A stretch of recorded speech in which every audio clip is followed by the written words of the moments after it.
Well, in the rush to pass sanctions on Russia, some Democrats in Congress attempted to shoehorn unrelated and harmful amendments into the legislation. We saw this specifically with the global Magnitsky Act, which allows the U.S. government to sanction foreign human rights abusers. There are many benefits to this act, but the new language inserted left it rife with the potential for abuse, such as pro-abortion presidents sanctioning foreign officials with pro-life views. Fortunately, as we were sounding the alarm here, there were those on Capitol Hill, like my next guest, working to fix it. Joining me now is Senator Rand Paul of Kentucky. He serves on 4 committees, including the Senate Committee on Foreign Relations. Senator Paul, welcome back to the program. Thanks for having me, Tony. Well, I want to commend you for standing in the way of passing a bad piece of legislation that was very popular. And certainly we all support the underlying effort of this measure to restrict trade with Russia. But tell our listeners the concern you had about the Magnitsky language modification that was in this bill. You know, we're kind of sticklers for reading the bill. In fact, I have several pieces of legislation to actually slow down bills so we can read them.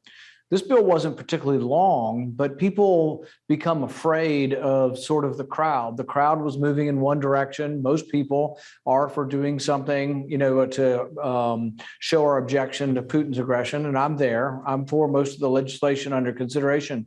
But they decided to move as part of this something called the Magnitsky Act, but they decided to take the definitions out of it that used to be in it and sort of leave a blank slate for, serious human rights abuses. And at first blush, you'd read that and you'd say, well, yeah, we're all against serious human rights abuses. We should punish people who do that.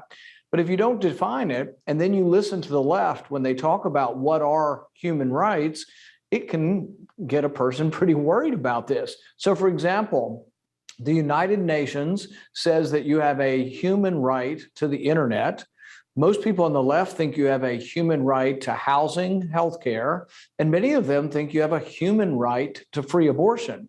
Well, obviously, we steadfastly oppose that, but our concern would be that if you don't define what a serious human right abuse is, it could be that a country doesn't have free abortion and a very liberal president of the United States says, well, we're going to sanction them for not providing a human right to their people.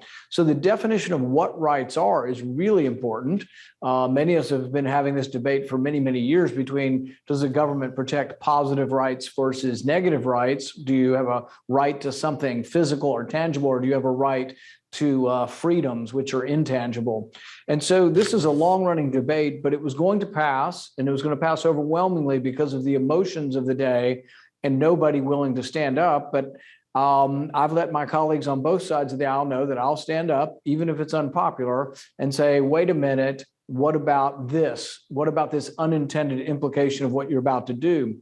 So when I stood up about a week ago to oppose the bill, they did heap insults on me. They said I was outdated, antiquated. They said I was being obscure. They said I was a minority of one. They said nobody was on my side and I should just be quiet and sit down. But interestingly, after I stood up, I heard more and more from a lot of people. A lot of people in the pro-life community were already standing up. We had not yet had time to hear their voices. But in the end, by standing up, they all threatened me. They all threatened to say things publicly about me. But in the end, they're going to go back to the original language, which does define human rights abuses as things that we can all agree.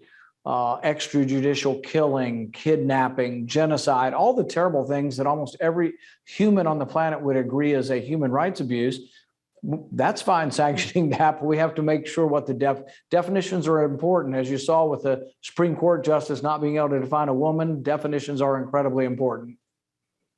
Yeah, and we find how words are given new definitions and new meanings by those on the left. And to your point, this was not a theoretical debate, because just last month, the World Health Organization, I've talked about this on the program here, put out a 210-page report calling on countries to remove all gestational limits on abortion because abortion is a human right. To your point, exactly, some pro-abortion administration could pick up that language from the United Nations and say, you're violating human rights, and they could use these sanctions against them. under the way the bill had been previously written.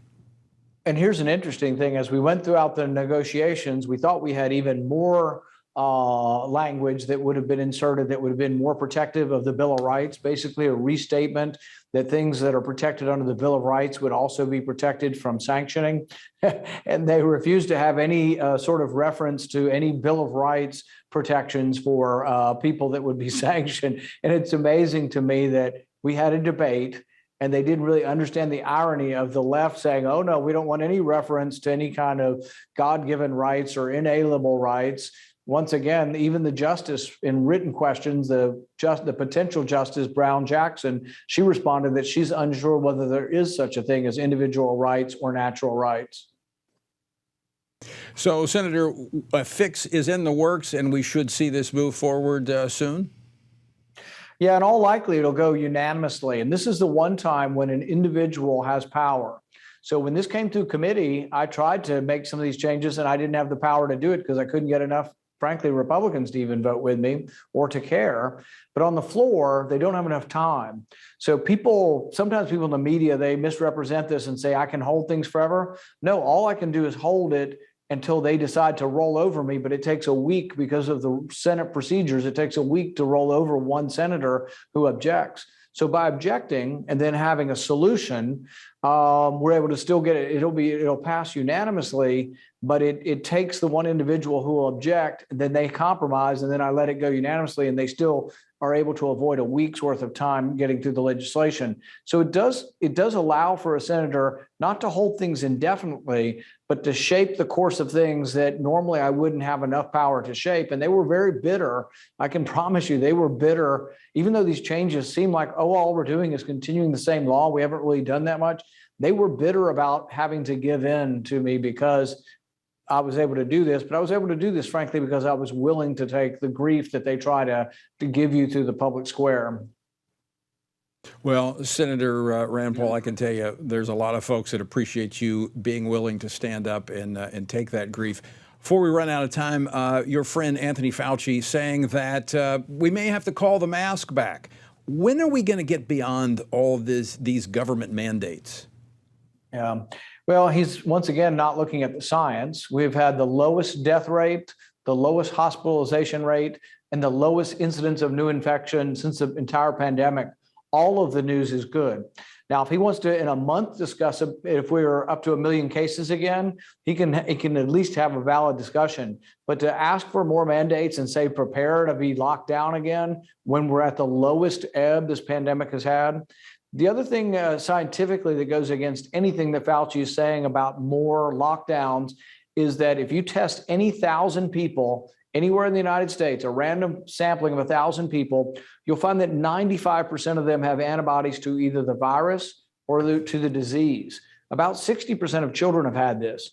About 50% of adults have had it, plus many of them have been vaccinated. So 95% of us have immunity, and that's why the virus is less deadly now. It's mutated to be less deadly, but we also have a significant amount of immunity spread throughout our country. And so we should be talking about getting back to normal and getting our freedoms back and not listening to a word Anthony Fauci has to say. Well, Senator, if you would, keep sharing the science with him. Maybe he'll get it at some point. Good luck.